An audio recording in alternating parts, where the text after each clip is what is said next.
the one watch that you have been waiting for forever. But busted. That watch is too big for you, young lady. I mean, all three of them would work. Hi everyone, my name is Jenny, and today in this Q&A I'm going to answer your questions from Instagram. I make Instagram Q&As almost daily, so make sure to follow me on there. And we're going to start right away with question number 1. Okie dokie. First question is from Akil Monga. I want to get a Rolex by 30, which is in 2 years. What are some good and attainable options? Jenny. Right, you've got 2 years to save up. Good and attainable. Well, let's look at anything, I would say, if we're talking about Rolex below the 10k price range.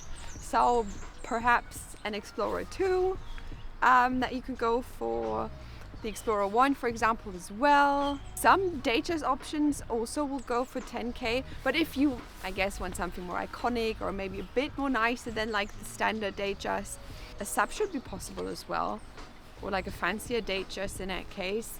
But I mean, there's still 2 years until you're 30.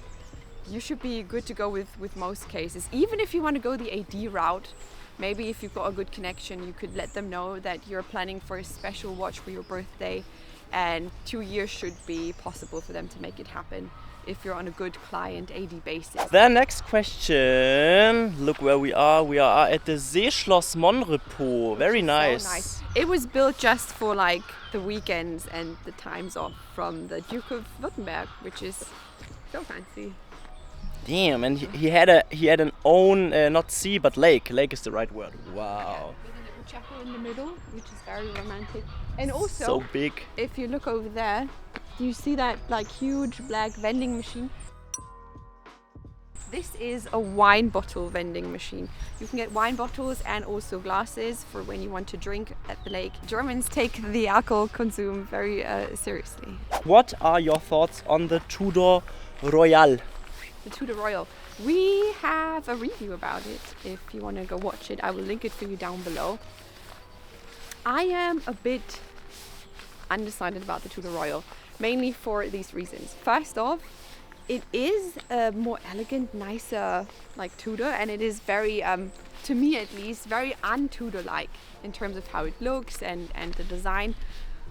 You could totally see how it's supposed to be some kind of option for the Datejust, but from Tudor, which I think does not really work. And the other thing is that it's because it looks so much like a Datejust but isn't one, I'm not really on board on it. It looks nice, it is fancy, it is available in different sizes, it is comfortable to wear when we had it for the review, but I'm not the biggest fan of it.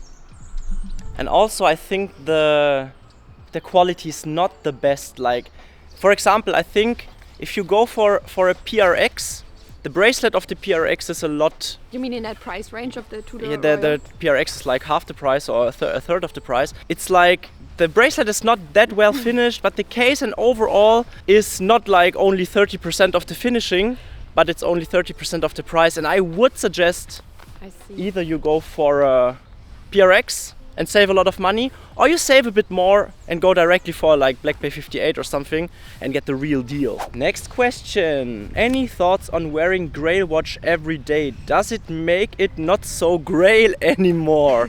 Good. I would say yes.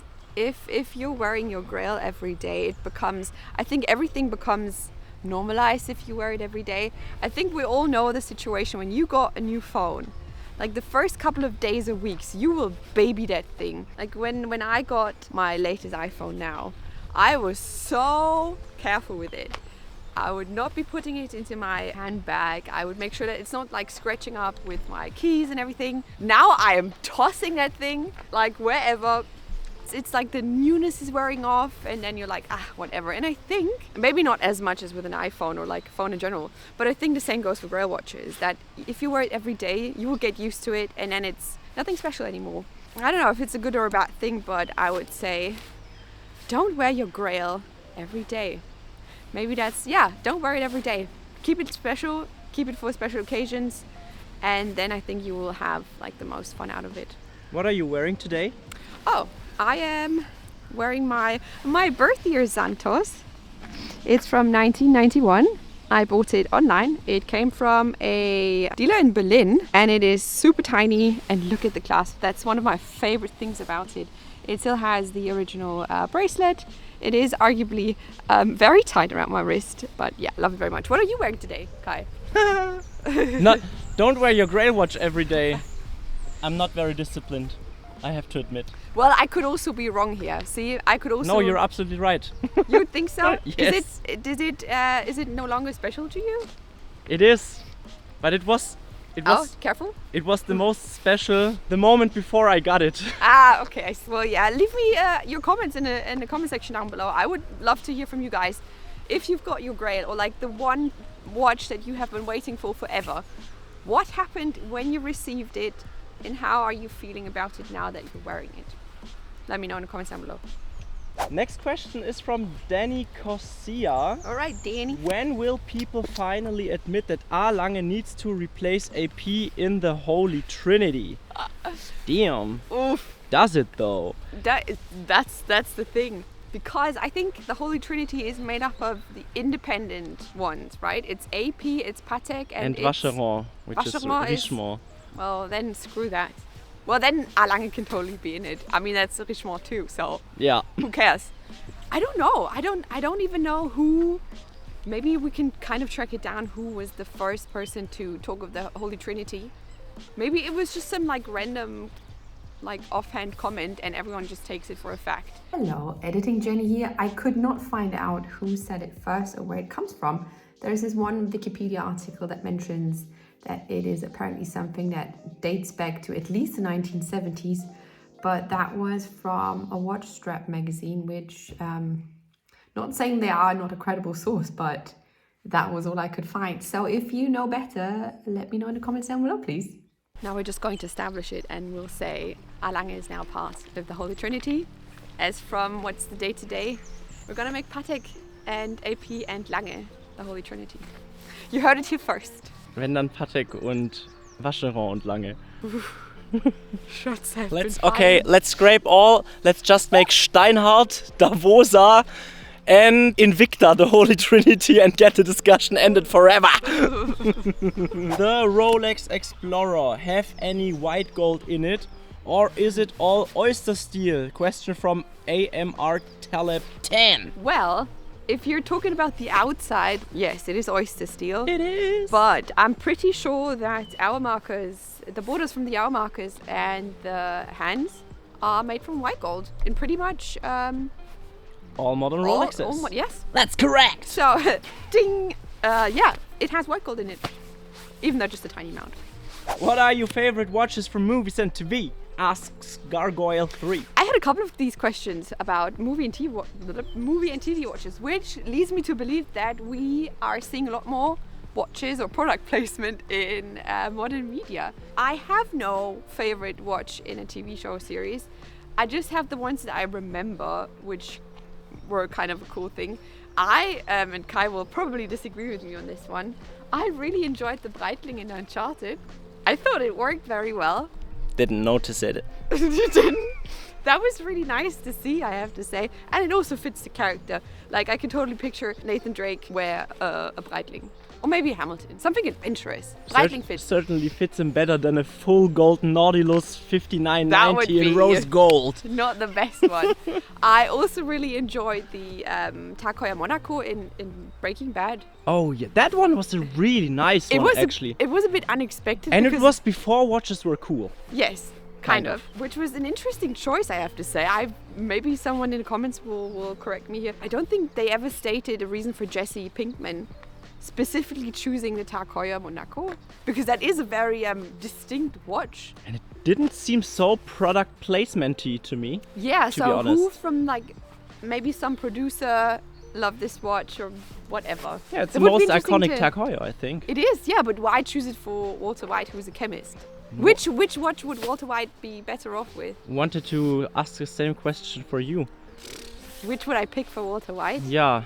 Something durable, something that is flying under the radar, because I mean he is Heisenberg, so he should not be standing out like that. Mm-hmm. Maybe a Moser Streamliner. Perfect. Yes. That's it. That's it for Kai. Rainbow Daytona. I'm gonna go home. Yes. No, I was thinking about something like a Seiko 5 Sports, like an all black. Yes, but I think it needs to be expensive because I think that was kind of part of the symbol because it's like we made it and he spent money on it. Yes, if you were to invest in something other than watches, what would it be? Investing. Well, I'm not investing in watches, but I get that the question is meant to be. It's probably asking if I were to spend lots of money in something different, what would it be? Sewing machines. You won't believe the things you can do with sewing. I mean, you probably know what you can do with sewing machines, but what is it? Clothes. I'm not wearing anything self-made right now, but I would love to do that more often. And I've just recently purchased a very special, an overlock machine, which is something you can get these kind of. How can I show it? Oh yeah, it's the sewing machine that you make these kind of things with. Instead of like the single stitch lines. So yeah, sewing machines. Anything but Hugo has a question for you, and it's what's the flashiest I don't give a fuck watch you would ever rock? I think this question was prompted when I posted the iced out Datejust on my story. The completely iced out Datejust. The From One Cologne? Yes. I've got so much shit for that watch. People were insulting you, especially offended by this watch. Yes, they're like, oh my gosh, hope this is not yours, this is fugly, like the vomiting emojis and everything. Like, calm down. It's just the ice out watch. It's just the ice out. It is. I think it's aftermarket. It's not factory set. It is pretty much aftermarket, obviously. It is as aftermarket as it can be. The flashiest I don't give a F watch that I would ever wear. Give me that Rainbow Daytona and I will happily wear it every day. I would not give a flying hell about what anyone would think if I would have the Rainbow Daytona. Help us fundraising so Jenny can afford her Rainbow Daytona, quick! That poor Jenny who cannot afford a Rainbow Daytona. Just $1 a day will help her make a reach. No, I'm just kidding. Yeah, I would. I don't mind. But if you want to, you can, of course. Yeah. I'm not saying no. But yeah, I don't mind flashy watches. I mean, yes, I'm not wearing my Datejust as often because. Oh my god, you do mind flashy watches. But busted. No, it's not for every day. But when I'm wearing it, I'm making like a conscious decision that I'm wearing this very flashy watch, and then I enjoy it. It's just not working for me every day, like outfit-wise. Because I'm a very casual person. You are. So that's that. The next question is from, I think his name is Fuckboy. Oh, I'm sorry. IWC Mark 20, Nomos Tangente, Rolex Oyster, as every day. Those are three very different watches. What is Nomos Tangente, Oyster Perpetual, and a IWC Mark 20. I mean, all three of them would work fantastically well for an everyday watch. I mean, the Tangente would be the most dressy one of these, and it's on a leather strap. If you have isn't it available on a Tangente? I mean, that's not a Tangente, is it? No, that's the Pneumatic. Blah blah blah. Club Sport. The Club Sport Pneumatic. I'm sorry. You know what? I would probably go. I would go for the Oyster Perpetual. That would be my first. Then I would say the Mark 20 and then the Tangente, because the Tangente is a special watch, as in terms of looks. It's not so easy, like transitionable. Doesn't suit everyone. Yeah. I think. And like literally because of the long lugs. So if you've got a big enough wrist, you can pull it off. You'll be fine. But if we're talking about every day, I would not go for a leather strap every day. Lisa Mora has a question for you. And she wants to know, Chopard Happy Sport 33 automatic steel, want it but not sure because of the price. Well, Kai, do you remember what I had open in my tab yesterday? I do. It was a Chopard Happy Sport. It wasn't what size did she say? Was it 30? It's 33. Automatic. I was looking at the two-tone 36s, but the Happy Sport is a really nice looking watch, and it's such an interesting concept because you know how they usually bedazzle ladies' watches. They just put it on the hour markers or on the bezel, but Chopard puts it in between the dial and the crystal, and then they're just like tumbling around on the dial. It's very fun. It is fun. It is happy. It's amazing. I've had it in a review like yonks ago. Oh right.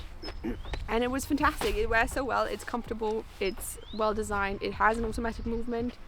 it's in-house, I believe, with Chopard as well. In-house, I'm not sure, but Chopard is independent, which is a nice. Tried on, but I would say go for it. It's a great watch. What about the price? Price, I think the 36 is at like 8K or something. It is pricier. I'm on board. I'll support you. ISJ74 wants to know, is that white Seamaster 300 as awesome as it looks? It's a great watch, don't get me wrong. It's just too big for my wrist. And you people were happy to let me know that in the comments. Like whenever I post a watch that is slightly bigger than like a 36, I'm like getting these like handful of comments being like, that watch is too big for you, young lady. And I'm like, yeah, kind of. You're right. So, but yeah, it's a great watch for my, how much is my wrist circumference? 150 millimeter. I would opt for something smaller. SMP or Aqua Terra? The question comes from simply wristwatches. So it's an Omega. Seamaster SMP. What's the SMP? I was thinking. Seamaster Huh? Seamaster Diver 300M. Yes. Well, we now know what we're talking about. So it's about this or the Aqua Terra. Aqua Terra. Why that? Simply because you can get it in a smaller size. And I'm always a big fan of that. Plus, I think the Aqua Terra is more versatile. Versatile? I would say that you would be, in the long run, happier with an Aqua Terra. The SMP, now that we've learned the abbreviation, it is very sporty looking. It is a diver. It's like a classic diver. And I think watches like that, like the SMP or like a Submariner or like an Aqua Racer from Tag Heuer or like an Oris Aquis Date. These like dive watches, like you can't transfer them to like a suit, I think. But with an Aqua Terra, you've got the water resistance, but they would also look nice with whatever you wear. So that's true. Aqua Terra. And that is it for my Q&A today. Thank you guys so much for sending in all of your questions. If you want to have your question answered in my next Q&A, make sure to follow me on Instagram and here on YouTube so I can see your questions, and then we will see you in my next video. Bye! Wow. Hi everyone. Perfect. Jenny. Yeah. Jenny. I'm sick.